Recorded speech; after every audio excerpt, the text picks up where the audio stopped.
पूरे प्रदेश भर में जननायक जनता पार्टी का युवा इकाई का, यूथ विंग का युवा जोड़ो अभियान बड़े जोरों शोरों से चल रहा है। प्रदेश के अंदर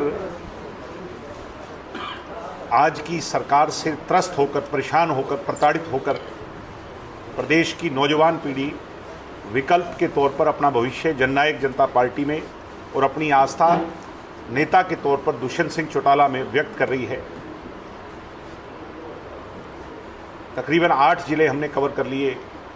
अगर मैं अनुमान बिठाऊं तो 20-22 हल्के पूरे प्रदेश के अभी तक मैं जाके आया हूं। लगभग 70 हल्कों में अभी और जाना है। और ऐसा माहौल है जैसा चुनावों में होता है। लोगों को इस बात का अचंभा हो रहा है कि 4.25 साल सरकार के पड़े हैं और लोग अन्य पार्टियां छोड़ करके जेजेपी में जिस प्रकार शामिल हो रहे हैं, ये इस बार की ओर इशारा है कि 4.25 साल जो दृढ़ संकल्प मेहनत डॉक्टर अजय सिंह चौटाला जी के दिखाए रास्ते पर, उनके असूलों पर करेंगे पार्टी के कार्यकर्ता, और एक ही लक्ष्य, एक ही मिशन, किसान कमेरे गरीब मजदूर की सोच का, हित का राज हरियाणा प्रदेश में 2029 में बढ़ाना है।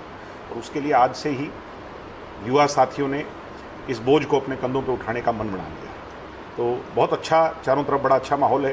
पार्टी में वो लोग भूले भटके आशु जैसे साथी हमारे पुराने, जो कहीं किसी के बहकावे में आके चले गए, कोई कमी पेशी रही, अब वो सब लोग वापस आ रहे हैं और खुले मन से पार्टी के अंदर वापस शामिल हो रहे हैं। मैं इनका दिल से स्वागत करता हूं। आज नए भाई कई हमारे साथी, कोई CBLU के हैं, कोई वैश्य कॉलेज के हैं, ये सब आपके भिवानी के सारे शामिल हुए हैं। मैं इनका दिल से आभार प्रकट करता हूं और मुझे उम्मीद है कि हम मजबूत विकल्प के तौर पर दिन प्रतिदिन मेहनत करके खड़े।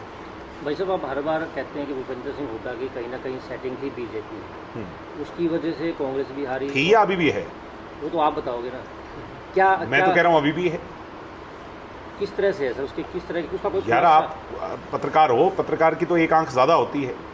और आपने देखा जब भी देश का प्रधानमंत्री श्री नरेंद्र मोदी जी किस तरीके से पीछे वीडियो लीक हुई और कैसे वो संबोधित करते हुए अपने दोनों प्यारे हुड्डा साहब, बड़े साहब, छोटे साहब को स्नेह दे रहे हैं, प्यार दे रहे हैं, सब एक्सपोज है, सारी जनता के सामने एक्सपोज है।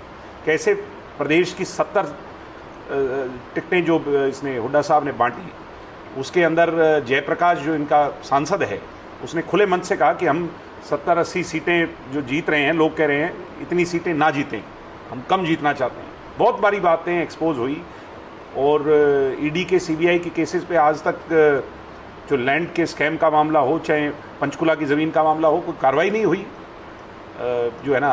तो ये तमाम चीज़ें इस बात की ओर बड़ा इशारा करती हैं कि कैसे चौधरी भूपेंद्र सिंह हुड्डा, चौधरी दीपेंद्र सिंह हुड्डा, ये लोग under the table agreement sign किए हुए हैं भारतीय जनता पार्टी के साथ। और लोग इस बात को, अब मेरे चर्चा करने की आवश्यकता नहीं, गांव गली नुक्कड़ पर, चाहे कोई बस के स्टैंड पर, आज लोग जब राजनीतिक चर्चा करते हैं तो चौधरी भूपेंद्र हुड्डा को बीजेपी में गिनते हैं, वो कांग्रेस में नहीं गिनते।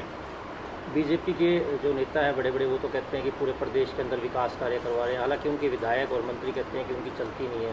हालांकि किरण बाजड़ा का विधायक BDPO के दफ्तर के सामने बैठ कर धरना दे रहा है कि BDPO मेरी सुनती नहीं।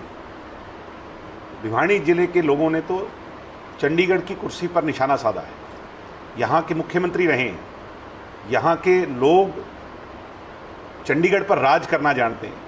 और भारतीय जनता पार्टी के अंदर जो बीजेपी के इलाके के विधायक हैं, वो BDPO से भी लड़ाई नहीं लड़ पा रहे। ये चंडीगढ़ की क्या लड़ाई, क्या खाक लड़ेंगे?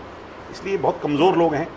और बीजेपी के अंदर MLA की तो क्या, इनके तो मंत्री की भी कोई नहीं सुनता। सर, आपको भी जनता ने मौका दिया था, 10 सीटें दी, हमने तो बहुत काम किए, हम तो भेंट चढ़ गए। किसान आंदोलन और तमाम जो माहौल बना, उस माहौल के अंदर जननायक जनता पार्टी को बदनाम कर दिया गया। अब जब लोग आंकलन कर रहे हैं दुष्यंत चौटाला के काम का, उनके स्वभाव का और भविष्य का, तो लोग कह रहे हैं कि हाँ, हमने अपने को तो मारा, मगर जिसको मारने चले थे उसको नहीं मार पाए, वो और कामयाब हो गया। इसलिए भविष्य में दुष्यंत चौटाला को लोग थम्पिंग मेजोरिटी दे करके उसके हाथ में दूध। अब क्या कहेंगे आप, जिस प्रकार से बीजेपी जो है लगातार लोगों के बीच में जा रही है, लोगों को कह रही है कि हमने अभी जो है लोगों का विकास करें, हम ही करवा रहे हैं, नौकरियां हम जो है मेरिट के आधार पर दे रहे हैं। नौकरियां दे कौन सी रहे? नौकरियां तो कोई मेरे हिसाब से इस राज्य में मिली ही नहीं। जो नौकरियां थी सारी कोर्ट के अंदर स्टे हैं। जो सीईटी का पेपर नहीं करा पा रहे वो नौकरी कैसे देंगे? किरण चौधरी का आरोप है कि जो जेजेपी पार्टी और कांग्रेस पार्टी बिल्कुल ग्राउंड से खत्म हो चुकी है, अब रहेगी तो सिर्फ बीजेपी। क्या कहना चाहिए? अंदर तो किरण चौधरी का मन भी जानता है कि बात बढ़ नहीं रही, कोई पूछ नहीं है।